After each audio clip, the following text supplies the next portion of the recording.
Hello mga my loves! Kamusta po kayong lahat? So for today, we're back for another cake decorating video. So tara, samahan niyo akong gumawa ng cake na order sa atin for today. At ang gagawin nating cake ay Ariel themed cake na special request ng ating birthday celebrant. Ayan, as you can see mga my loves, ang flavor po ng ating cake ay ang ating bestseller na Choco Moist Cake. And then before ko po siya nilagyan ng frosting ay crinab coat ko po muna siya and chinil for like 15 to 20 minutes bago ko siya lagyan ng frosting.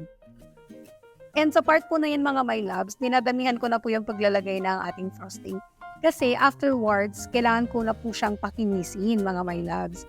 So speaking of pagpapakinis ng cake mga my loves, yun nga talaga yung pinaka-struggle ko mula nung nagsimula akong gumawa ng mga cakes. Kasi parang feeling ko, ang hirap-hirap magpakinis ng cake or paano kaya nila na-achieve yung consistency na ganun.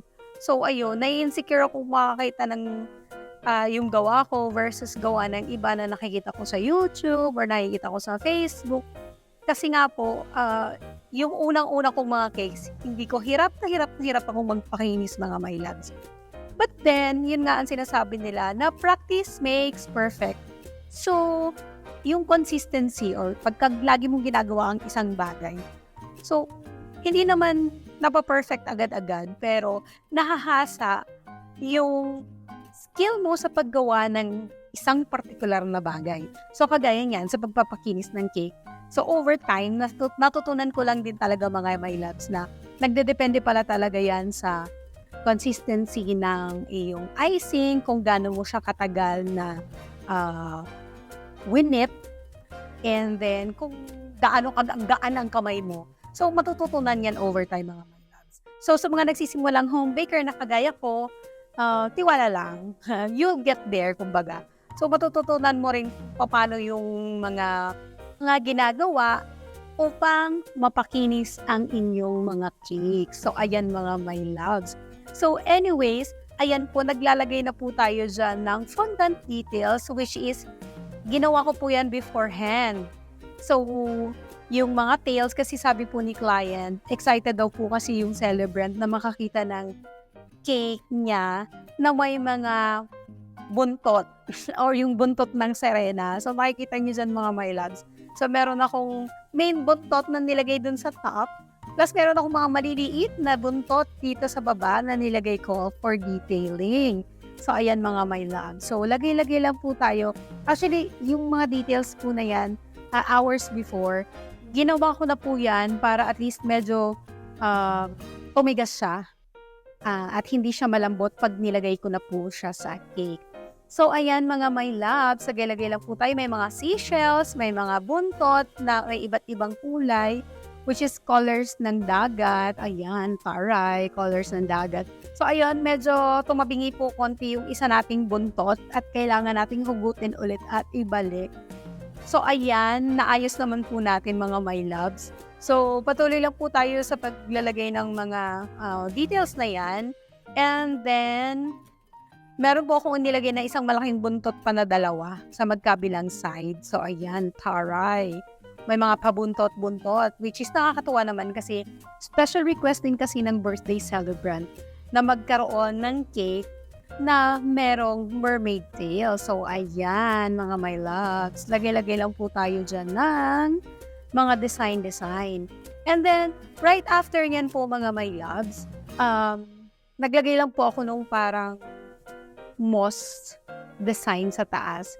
So, same lang din po yan na frosting. Nilagyan ko lang ng ibang kulay, much darker, kaysa doon sa color ng frosting. And then, more details sa taas, kasi marami po tayong ginawang, yun nga, mga seashell made of fondant, ganyan.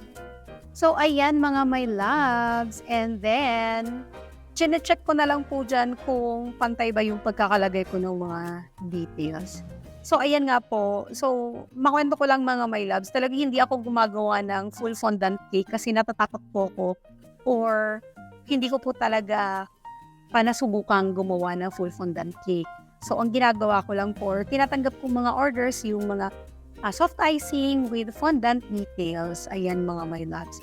Pero, gusto ko din naman itry minsan or balang araw pag kaya na ng powers ko So anyways, mga my loves, ayan na nga po, naglagay po tayo ng number 10 since ang ating birthday celebrant is 10 years old na. Happy birthday, Zaira! So ayan. And for finishing touches ng ating cake, naglagay lang po ako dyan ng edible bits, mga my loves. So, ayun nga, pandagdag na rin ganda nung design ng ating cake. To be honest, isa po ito sa mga favorite ko sa mga nagawa kong cakes. Kasi dahil nga sa kulay, ganon, and then sa theme din, ay, feeling the inner child yan, girl. So, kasi nga, nung bata pa ako, bet na bet ko din si Ariel, mga my loves.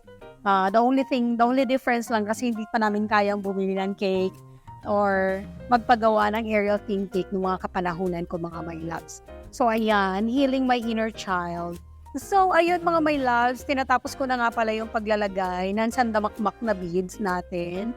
So, ayan, ang kinalabasan ng ating cake. So, sana magustuhan to ng ating birthday celebrant. Ayan. That's it for today mga my loves. Ayan na po yung ating cake. Salamat sa panonood. Sana nag-enjoy kayo. Bye-bye!